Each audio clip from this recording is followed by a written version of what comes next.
What's up, guys? I'm back again. In today's video, I'll be showing off my back-to-back undefeated first-place branded Synchro list from the Phantom Nightmare pre-release. Overall, there wasn't that many people there, so, like, both times, but I feel like the matchups I had to go up against were, like, at least somewhat respectable.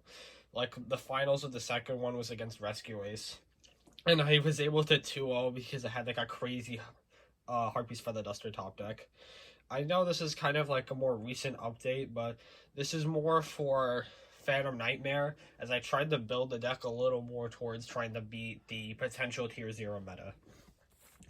So starting off, we have 3 Quam, 3 Cartesia, 3 Albaz. These ratios are most likely not going to change that often. Like, these are some of your best starters, and Albaz is like a pseudo extender because of like it pairs well with Cartesia in red and white.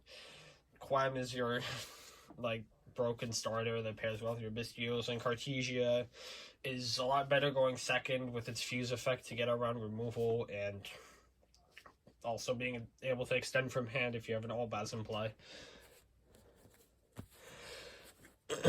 For the Bistios, we have 3 Lubellion, 3 Sarnier, 1 Druid Swarm, 1 Magnemite, and 1 Visceral Oliver.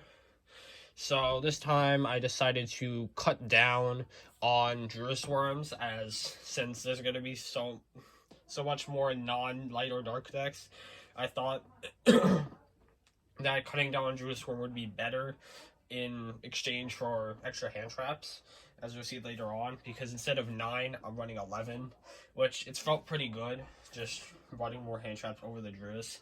And like, you can always still get access to it with Lubellion if you specifically need it, or with Magnemite or whatever. So, still need the 1, still nice. Still running 3 Sarnier, as it's still a combo Bistio. We want to see it as much as possible, as it's good with Quam, Cartesia, and even just an extender to make Seal or SB, I guess. And the Biscuit Oliver is just a normal summon to search off the Lubellion. For the other adjacent Albaz monsters, we have 1 Kit, 1 Recarrier, 1 Albion. These cards are still like pretty good. They have good utility. Recarrier is at least like, it's like the worst one to draw. It's one of like the bricks, as you really only want to send this off Quem. It's not really good in any other scenario besides if you're like going for a branded fusion play and like the fusion resolves. So like this can also just act as a hand trap, which is pretty cool. So like even as a brick, it's like still alright. And if you're able to get it into the graveyard, it's like Cartesia fusing it away or something, you could still like go Bistio Banish and get a nice plus. Springen's Kid is going to be one of your good searches, as like if you go Grangoyle, send like an Albaz fusion, it makes the kid immediately lie to get a search off, like for an in red, branded in white, whatever. And then the 1 Albion for like Quem Cartesia combos, where you go Quem send Shiny Dragon and then go Cartesia special, and that gets you access to branded fusion. And it's also just good to draw. I know this card is a surprising amount of the time. It's just like, it provides great setup. Either getting Albaz in play to either banish with a Bistio or act just be your in-red target, or just send Retribution to like get to your branded fusion. For the branded spell traps, we are still running 3 High Spirit, 1 branded fusion, 1 in red, 1 in white, and 1 regained. Still, this isn't changed from the last list on Sean Killian's channel. Just running the 1 branded fusion, as it's a powerful card, sure, but we can always access it if needed. So cutting down on it is fine. And it also is kind of annoying when you do run multiple, as there are times like you have to really like think between either going branded fusion or like trying to go synchro or link plays. And yes, this does lower it down because you're not drawing it, and that could really suck. But on the other hand, you might draw other cards that would like be more useful to have, like hand traps, additional extenders, whatever. So I think that's fine. But you could still definitely run more. And as you'll see, I definitely didn't go away from running it. High Spirits is still a fantastic starter, comparable to Wanted, but instead of like giving you a blank draw, it instead sends a guy from extra deck to graveyard, which is fantastic. And then the one in white and in red just either extenders or in red's case a disruption and regains like in the same form of follow-up. And before I forget, still have the one retribution. Card's cracked either when you set it or just using it regularly to add back a burn spell trap. For the non-engine, 3 Ash, 3 main deck draw, 2 Nibiru, and 3 Imperm. So, what I decided for the event is I wanted to main deck 2 Nibiru over the 2 Druris. As, like, I know that I'm not sure, I wasn't exactly sure how I do into the matchup or, like, what they play into, as I haven't actually played against the deck too much, or at all even. So I just decided Nibiru would be alright, as, like, most of the time they're gonna, like, try to climb up into their link plays, so I thought it would be alright. Just, like, stop them before, like, an Appaloosa or whatever. Moving with, still having 3 draw in the main, as I did before, but now it's, like, a lot more necessary to counter out the Snake Eye decks. And still running Ash and Permas, they're just overall good cards. For the extra deck, we have 2 Albion, 1 Libellion, 1 Mirror Jade, 1 Rinbrum, 1 Titanic Lad, and 1 Sprint for the All Best Fusions. So, yeah, this is pretty much the exact same as before. Still have the Sanctifier cut from the list, as, like, it's not like you really need it most of the time. It's nice to have, but it hasn't been coming up too much. If Evenly gets more popular, then I'd probably run it. The other application where it does come up for is, like, in insane grind games where you make this guy. It's untargetable too, so it's like a neat bonus. And then you use it to, like, bring back Mirror Jade again and, like, win that way. But I haven't really needed it for that much. Like, on DB occasionally, yeah, but, like, when I play in person, that doesn't come up way too often. So, running the Sprint instead, it gets even better into the Phantom Nightmare format, as now there's even less lighter darks. So, just being able to go seal, bounce, summon all res, make Sprint is, like, what you're gonna have to live with.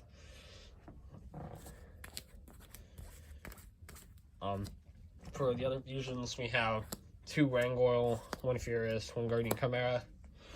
Still on the double Grangoil, this does help with grinding a little more, or if you have to go, like, High Spirit, pitch a Spellcaster and send a Grangoil, you can have the second one to pair with the Cartesia later, which is quite nice. And also, like, the other reason why it's fine is just there isn't really anything else you'd want to run in the extra deck. Like, yeah, I mentioned before Sanctifier, but the double Grangoil comes up much more than the Sanctifier probably ever will. Furious is still a cracked card, especially in some matchups like Labyrinth. Like besides Guardian Chimera, you can make that and just, like, well, you can go, like, in red, summon Albion the Branded Dragon, and then make Furious and just go pop. So that's pretty nice. Well, it doesn't have to be just Labyrinth, like, just, like, any deck sets a back row. And the reason why I say any deck is, like, if you draw them, Guardian Chimera doesn't do anything, as it has to draw as part of its effect to pop. So it's just another thing. And also, just the Furious Pop is incredibly useful for outing guys, especially when you don't have enough things to make Guardian Chimera with, and you need to do with the spell effect. Synchros and links, I guess. We have 1 Dissipator, SP, Seal, Striker. So just only running the 1 Dissipator as the only Synchro. Like, and Baron actually has been, like, something I've been considering when I've been playing the games out. But usually you don't need that to win. You just need to play in a different way, and you're probably going to be fine anyway. If you're in a position where your opponent is going to be able to let you make Baron, you're probably just, like, in a winning position anyway. Or, like, the threat of Baron still exists because 4 + 6 = 10, and usually the opponent's expecting Baron. So, like, they might just try to stop you at a point anyway where you'd make Baron when you can't. So, like, that's nice. The 1 SP card's just insane. Not really much else to say. And you don't usually make it with Striker very often. It's usually with, like, another fusion. Like, when you can't make Seal. And you can also, as in Bistio, like in Bistio Runic, you can, like, banish your own cards to trigger your regain, which is quite nice. And in Seal Striker, still think the Striker Dragon's mandatory. There are some times in your hands where you have to go, like, Seal Pass, and the Striker is very necessary to do so. And Seal is also probably just, like, a broken card. Well, it's definitely a broken card, especially with Albaz. And now that you're running Sprint, you can basically just take any of your opponent's guys. Even though it's not as strong as Mirror Jade, that's still like 2 interruptions plus follow-up. Since Sprint can also get into Springen's kit, and Springen's kit can get you to follow-up. Now to the side deck. This is where it actually gets quite interesting for like my preparation for the decks that will exist in the meta. So starting off with the 3 Bell, 3 Nibiru, 3 Talent, 3 Cosmic, 2 Storm, 1 Duster, and then 2 Branded Fusion. So there's a couple of interesting things here, and some things that haven't been seen before. Like the 3 Bell, I have been running this even before it's like been good in every deck, just because counter up Bystials that the opponent might put in against me. It's going to be a lot less popular of an option just because tier 0 fire meta. But still, it's good against that deck. And the 3rd Nibiru for Rescue Ace or the fire decks, like if they play into it. So there's that.